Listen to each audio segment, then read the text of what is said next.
जानबूझकर मैंने ऐसे कपड़े पहने जो शायद मैं कभी जिंदगी में पहनने का सोच भी नहीं सकती थी, और इस सब के पीछे मेरा एक मकसद छुपा हुआ था।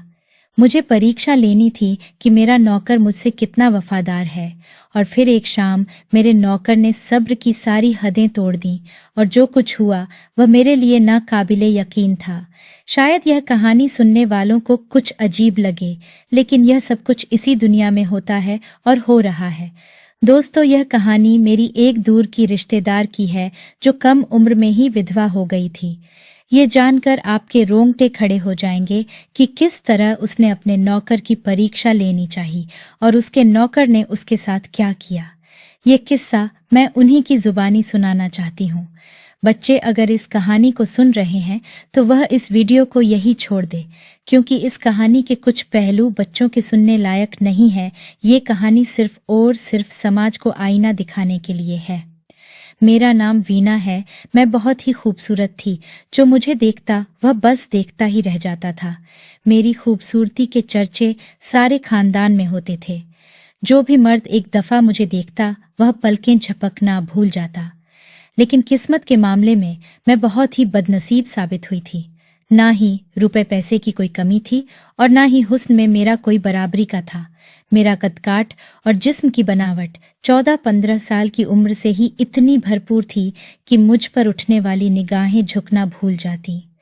मैं घर से निकलती तो सारे मर्दों की नजरें मुझ पर जम जाती। मेरे इसी उठान और खूबसूरत जवानी की वजह से मेरे माँ बाप को मेरी फिक्र सताने लगी थी। मेरे माँ बाप वैसे भी जल्द से जल्द मेरी शादी करके अपना फर्ज पूरा करना चाहते थे।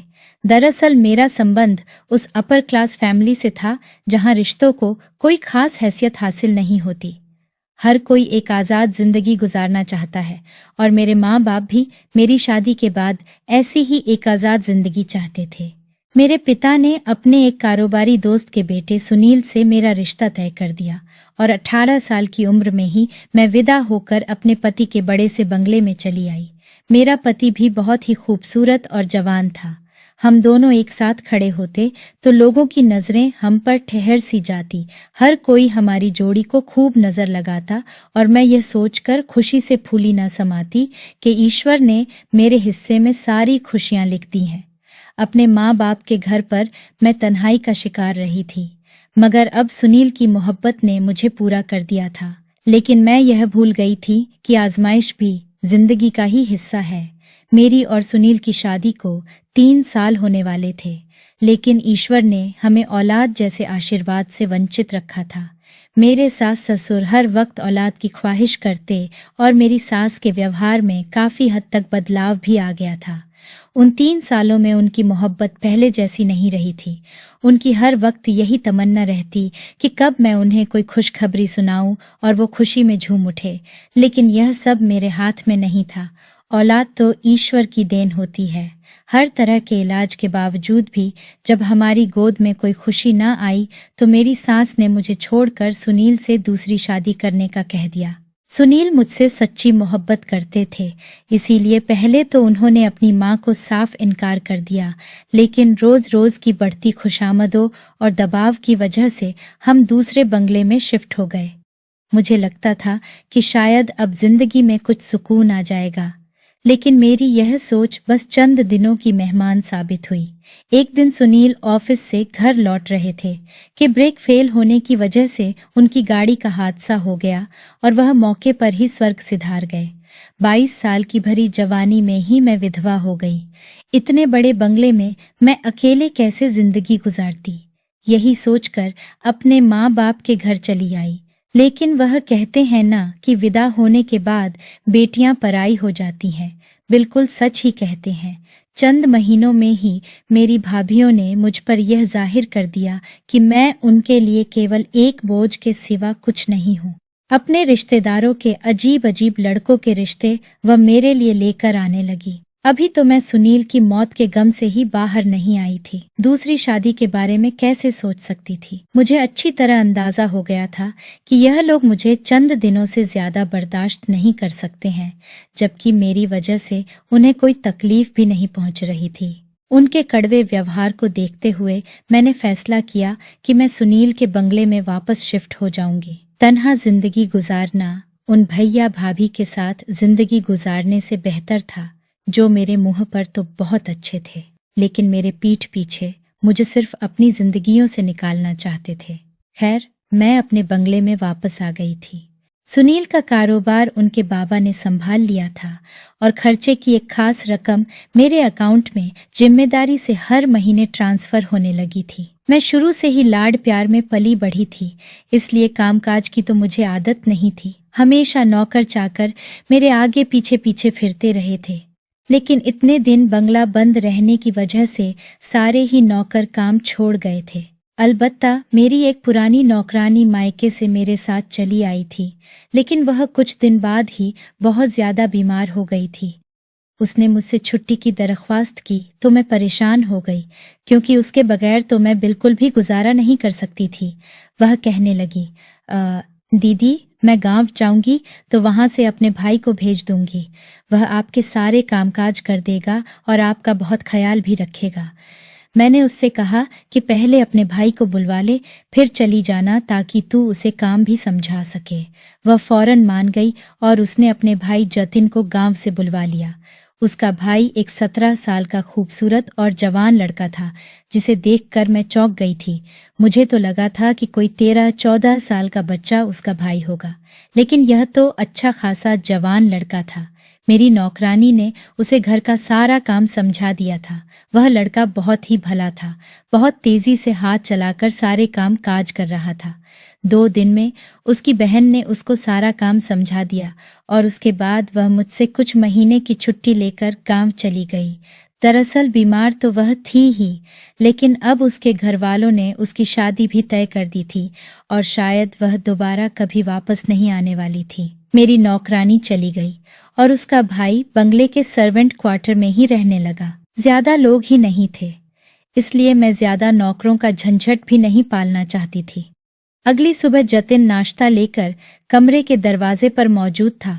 मैं रोजाना सुबह 10 बजे ही नाश्ता करती थी। मैंने उसे कमरे के अंदर ही बुला लिया। मैं अभी तक नाइट ड्रेस में ही थी और बिस्तर पर लेटी हुई थी। उसे देखकर उठ बैठी। वह मेरा नाश्ता साइड टेबल पर रखने के बाद सर झुकाकर खड़ा हो गया, जैसे मेरे अगले आदेश का इंतजार कर रहा हो। मैं खामोशी से उसकी तरफ देखने लगी। वह 17 साल का था, लेकिन शायद गांव की आबो हवा ने उसे उम्र से ज्यादा ही बड़ा कर दिया था। वह एक भरपूर और जवान मर्द नजर आता था। जाने क्यों अचानक ही मुझे उसकी मौजूदगी से घबराहट सी महसूस होने लगी, क्योंकि इतने बड़े बंगले में वह मेरे साथ अकेला था और दूर दूर तक यहाँ हमारे सिवा कोई नहीं था। ये सोचकर ही मुझे खौफ आने लगा कि मैं अभी जवान हूँ और वह भी। मेरी खूबसूरती पर तो वैसे ही बहुत से आदमी मरते थे, कहीं जतिन की नीयत भी ना बदल जाए। मैंने बिना सोचे समझे ही एक जवान लड़के को अपने पास रख लिया था, जबकि मुझे इस बात का ख्याल करना चाहिए था कि मैं खुद भी एक जवान विधवा हूँ और इतने बड़े घर में अकेली रहती हूँ। मैंने जतिन को दिन भर के ढेर सारे काम बता दिए थे और वह फौरन ही काम पर लग गया था, लेकिन मेरे दिलो दिमाग पर एक अजीब सा बोझ आ गया था। मैंने सोचा था कि किसी नई भरोसेमंद नौकरानी का इंतजाम कर लूंगी और फिर जतिन को निकाल दूंगी। मुझे अपने घर से आए काफी दिन हो गए थे, लेकिन मेरे घर से अब तक कोई मुझसे मिलने के लिए नहीं आया था। मेरे माँ बाप अपने पोते पोतियों में इस कदर मग्न थे कि शायद उन्हें मेरी तन्हाई का एहसास भी नहीं रहा था। ससुराल वाले तो पहले ही मुझे नापसंद करने लगे थी। उनके लिए मेरा होना न होना बराबर ही था। मुझे समझ नहीं आ रहा था कि मैं नई नौकरानी के लिए किससे कहूँ, और फिर इत्तेफाक से उसी दिन मेरी एक पुरानी दोस्त सरला मुझसे मिलने के लिए चली आई। वह शादी होकर विदेश गई थी और अब छुट्टियों में वापस आई थी तो उसे मेरे विधवा होने की खबर मिली थी। मैं उसके गले लगकर फूट फूट कर रो पड़ी थी। मेरी बर्बादी की कहानी सुनकर वह भी बहुत दुखी हो गई थी। काफी देर हम दोनों ऐसे ही बातें करते रहे और फिर मैंने उसे बताया कि मैं अपने घर के कामकाज के लिए एक भरोसेमंद नौकरानी को ढूंढ रही हूँ। जतिन को देखकर सरला कहने लगी, ये लड़का है तो सही और काम भी अच्छा कर रहा है, फिर तुम्हें क्या जरूरत पड़ी है नई नौकरानी ढूंढने की। मैंने उसे अपने दिल में आने वाले डर के बारे में बताया तो वह कहने लगी, वीणा, तुम भी क्या बेवकूफों वाली बातें करती हो खुद ही कह रही हो कि उसकी बहन सालों से तुम्हारी वफादार नौकरानी है और जतिन भी बहुत शरीफ है, और फिर खुद ही परेशान भी हो रही हो। मेरी मानो तो नई नौकरानी की झंझट में ना पड़ो। आजकल की नौकरानियां भी कुछ कम नहीं है, बेहिसाब छुट्टियां करती है, और दूसरी बात यह कि एक घर की खबर दूसरे घर में पहुंचा देती है। तुम तो वैसे ही अकेली रहती हो, भगवान ना करे कहीं नई नौकरानी ही तुम्हें नुकसान ना पहुंचा दे। सरला की बात सुनकर तो मैं और भी ज्यादा परेशान हो गई। वह ठीक ही तो कह रही थी। जतिन पर तो मैं फिर भी बहुत ज्यादा भरोसा करती थी, लेकिन बिल्कुल नई नौकरानी पर कैसे भरोसा कर सकती थी। जाते जाते सरला कहने लगी कि अगर ऐसा ही है तो जतिन का टेस्ट ले ले, दूध का दूध पानी का पानी हो जाएगा। सरला की बात मुझे कुछ कुछ समझ आ गई थी। उसका मशवरा मुझे ठीक ही लगा था। मैंने सोच लिया कि मैं एक दफा जतिन का टेस्ट ले लेती हूँ, और अगर वह पास हो जाता है तो मैं उसे हमेशा के लिए ही अपने पास रख लूंगी, क्योंकि ना ही इस बंगले का छोड़ने का मेरा कोई इरादा था और ना ही दूसरी शादी करने का।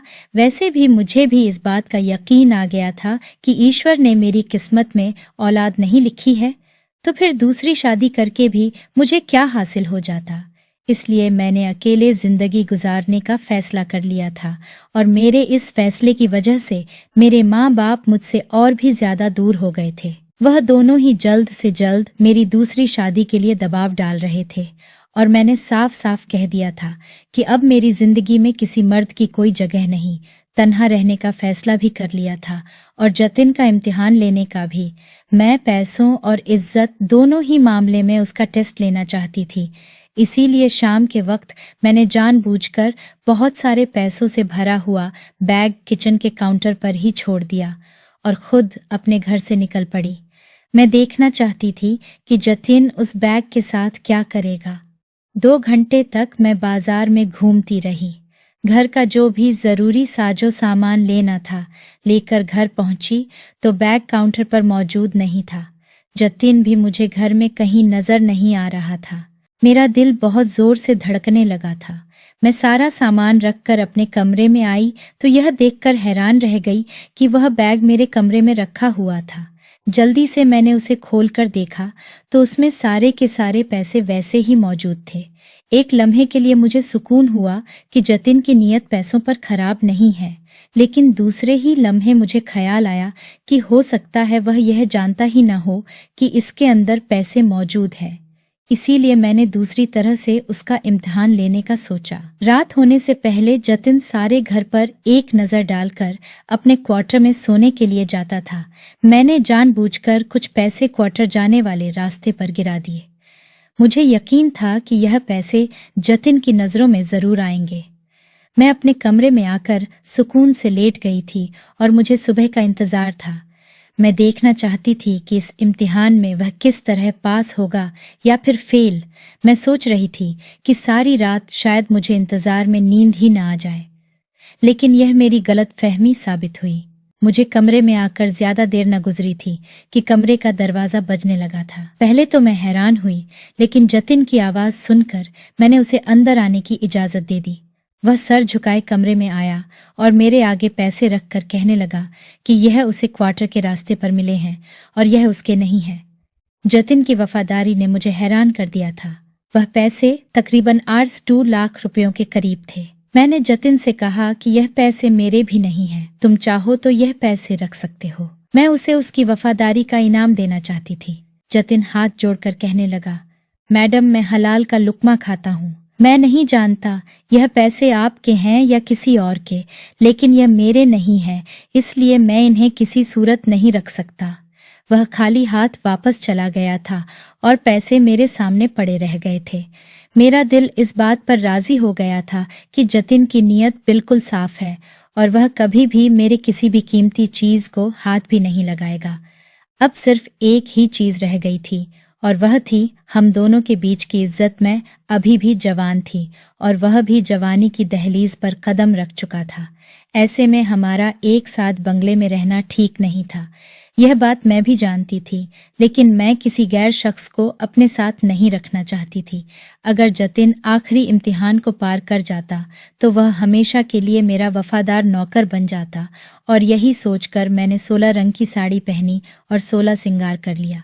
जबकि विवाह होने के बाद से मैंने कभी इतना 16 सिंगार नहीं किया था। मैंने एक नज़र आईने पर डाली तो मैं कयामत ढा रही थी। मेरी नजरें अपने ही हुस्न पर नहीं ठहर पा रही थीं, तो जतिन कैसे मेरी उस खूबसूरती की झुठला सकता था। मैं पूरी तरह तैयार होकर डाइनिंग टेबल पर जाकर बैठ गई और जतिन से कहा कि वह शाम की चाय लेकर मेरे साथ ही बैठ जाए। जतिन सर झुकाए शाम की चाय लेकर आया तो मैंने उसे जबरदस्ती अपने सामने ही बैठा लिया और उससे उसके बारे में सवाल पूछने लगी। वह कभी कभी मुझे नजर उठाकर देखता और फिर फौरन ही नजर झुका लेता। मुझे उसका अंदाज बहुत ही अच्छा लग रहा था। उसने एक दफा भी नजर भर कर मुझे नहीं देखा था, बल्कि वो तो मेरे हर सवाल का जवाब बहुत ही नर्म और शर्मदार अंदाज में दे रहा था। ऐसा लगता था कि जैसे वो इज्जतदार और शर्मो व हया का पुतला हो। सच तो यही था कि मैं जतिन के चरित्र से घायल हो गई थी। वाकई ही वह एक अच्छे चरित्र का मालिक था, लेकिन मैं और कुछ दिन उसका इम्तिहान लेना चाहती थी। इसलिए हर दिन मैं नए कपड़े पहनकर तैयार होती और कभी उसे ड्राइंग रूम में अपने पास बैठा लेती थी तो कभी गार्डन में। एक दिन रात के वक्त में उसके क्वार्टर के पास पहुंच गई और उसे आवाज देकर बाहर बुलाया तो वह फौरन ही चला आया। मैं गुलाबी रंग की नाइटी पहनी हुई थी। मुझे यकीन था कि जतिन मुझे एक नजर भरकर जरूर देखेगा, लेकिन वह आज भी सर झुकाए खड़ा था। मैंने जतिन से कहा, मुझे नींद नहीं आ रही है, वह मुझे कॉफी बनाकर दे दे। वह मेरे पीछे पीछे ही चला आया। मैं उसके आगे किचन काउंटर से लगकर ही खड़ी हो गई। मेरे बाल पूरी तरह खुले हुए थे और मेरी नजरें जतिन पर ही जमी हुई थीं, लेकिन वह पूरी तरह कॉफी बनाने में मग्न था। उसने कॉफी बनाकर मेरे आगे रख दी और जिस तरह आया था उसी तरह वापस चला गया। उसके इस अंदाज ने मुझे पूरी तरह हैरान कर दिया था। वह किस तरह मेरी खूबसूरती से नजर चुरा गया था, यह बात मेरे लिए बिल्कुल अनोखी थी। शायद वह मेरा भरोसा जीतने की कोशिश कर रहा था, क्योंकि आज तक मेरी जिंदगी में जितने भी मर्द आए थे वह जब मुझे देखते तो नजरें झपकाना ही भूल जाते थे। एक शाम मैंने एक खूबसूरत सा ब्लैक गाउन पहना और बालों को खोलकर पूरी तरह तैयार हो गई। मुझे इस बात पर यकीन आ चुका था कि जतिन मुझ पर नजर नहीं डालेगा, इसीलिए मैंने अपने कपड़ों को और ज्यादा तंग कर दिया था। मेरी सफेद रंगत उन काले कपड़ों में पूरी तरह खिल रही थी। मैं बिस्तर लेट गई और मैंने जानबूझकर जतिन को कमरे में बुलवा लिया। वह सर झुकाए कमरे में आ गया था। मैंने उसे कहा कि मेरे सर में बहुत दर्द है, वह मेरा सर दबा दे। वह मेरे करीब आकर बैठ गया और अपने हाथों से मेरा सर दबाने लगा। मैं दिल ही दिल में सोच रही थी कि बस आज जतिन का इम्तिहान खत्म कर दूंगी। वह बहुत ही अच्छे चरित्र का लड़का है और अब मुझे उसे और ज्यादा आजमाने की जरूरत नहीं है। लेकिन अचानक ही जतिन ने कुछ ऐसा किया कि मेरे होश उड़ गए। वह पूरी तरह बेकाबू हो गया था और उसने मेरे पैरों के पास पड़ी चादर उठाकर मेरे शरीर पर डाल दी थी और मुझसे दूर होकर खड़ा हो गया था। वह नजरें झुकाए कह रहा था, मैडम, मैं अब और ज्यादा आपके पास काम नहीं कर सकता। मैं एक शरीफ और इज्जतदार लड़का हूँ और अपने दिल पर काबू रखता हूँ, लेकिन आपकी अदाएं और कपड़े मुझे मेरा ईमान डोलने पर मजबूर कर रहे हैं। मैं एक मर्द हूँ, लेकिन आज तक मैंने अपने चरित्र की खूबसूरती को पूरी तरह बचा कर रखा है, मगर अब यह मेरे लिए बहुत मुश्किल हो चुका है। मैं और आप इस बंगले में अकेले रहते हैं और अब मुझे ऐसा महसूस होने लगा है कि जैसे हमारे बीच अब बहुत जल्द कुछ न कुछ होने वाला है।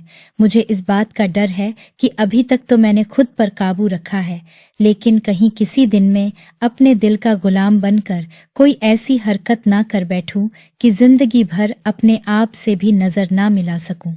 वह लंबा चौड़ा जवान मर्द मेरे आगे खड़ा आंसू बहा रहा था और मैं शर्मिंदगी के गहरे समंदर में डूबी जा रही थी। वह तो इज्जत से अपना काम कर रहा था, लेकिन मैं ही उसे बरगलाने जैसी हरकतें करने लगी थी। न जाने मैं उसका इम्तिहान ले रही थी या खुद को उसके आगे पेश कर रही थी। अब मुझे एहसास हो रहा था कि मैंने कितनी बड़ी गलती कर दी थी। वह ठीक ही तो कह रहा था, अगर किसी कमजोर लम्हे में वह अपने आप पर काबू नहीं रख पाता और मेरे साथ कुछ गलत कर बैठता तो मैं अपनी इज्जत भी गंवा बैठती और उसे भी चरित्रहीन समझ लेती, जबकि गलती तो सरासर मेरी अपनी थी। वह वापस जाने की इजाजत मांग रहा था। मैंने उसके आगे हाथ जोड़ दिए और उसे कहा कि मुझे माफ कर दे। मैं तो बस उसका इम्तिहान लेना चाहती थी, लेकिन खुद ही नाकाम हो गई। मैं उसके आगे खुद को बहुत छोटा और कमतर महसूस कर रही थी। जतिन कहने लगा, मैडम आप खूबसूरत भी हैं और जवान भी। आपको मेरे जैसे लड़के को नौकर रखने की बजाय किसी अच्छे और समझदार व्यक्ति से शादी कर लेनी चाहिए। मैंने उसे बताया कि अब मेरा एतबार रिश्तों पर से हट गया है, क्योंकि मैं जिस अपर क्लास में रहती थी वहां रिश्तों और जज्बात की कोई हैसियत नहीं थी। मेरे अपने माँ बाप 2 दिन पहले ही कुछ महीनों के लिए मेरे बड़े भाई के पास अमेरिका चले गए थे। वैसे भी वह लोग जब तक यहाँ थे तब तक भी उनका होना न होना मेरे लिए बराबर ही था। जतिन कहने लगा कि आज नहीं तो कल आपको अपनी जिंदगी में आगे बढ़ना ही है। मैं कुछ समय तक आपके पास नौकर रहने के लिए राजी हूँ, लेकिन आप किसी दूसरे नौकर का इंतजाम जल्द कर लीजिएगा। मैं एक गहरी आह भरकर रह गई थी। मैंने अपनी नादानी में एक वफादार नौकर को खो दिया था। मैं जान गई थी कि अब वह किसी भी सूरत हमेशा मेरे पास नहीं रहेगा। कुछ दिनों बाद जतिन ने ही गांव की एक लड़की को मेरे पास नौकरानी रख दिया था और खुद मुझसे आखिरी प्रणाम करके हमेशा के लिए गांव लौट गया था। आज भी मैं जब भी जतिन को याद करती हूँ तो मेरी आंखें भीगने लगती हैं। वह आज के दौर में एक नेक सीरत का इंसान था, जिसने कई बार मौका मिलने के बावजूद भी कभी मुझ पर बुरी नजर नहीं डाली थी। एक बात मैंने अच्छी तरह समझ ली थी कि हर रिश्ता आजमाने के लिए नहीं होता। कभी कभी हमारे आजमाने का तरीका दूसरे इंसान को हमसे नफरत करने वाला बना देता है। कुछ रिश्तों पर बिना आजमाए ही एतबार कर लेना चाहिए। मैं पहले ही दिन से जानती थी कि जतिन एक अच्छा लड़का है, लेकिन उसे आजमाने के चक्कर में मैंने उसे खो दिया था। मेरी आप लोगों से भी यही गुजारिश है कि अपने कीमती रिश्तों को जानबूझकर कभी ऐसी आजमाइश में ना डालें कि जिनकी वजह से आपको उन्हें खोना पड़ जाए। अगर आपको हमारी यह कहानी पसंद आई है तो वीडियो को लाइक और चैनल को सब्सक्राइब करना मत भूलिएगा और कमेंट करके इस कहानी के बारे में अपनी कीमती राय जरूर दीजिएगा।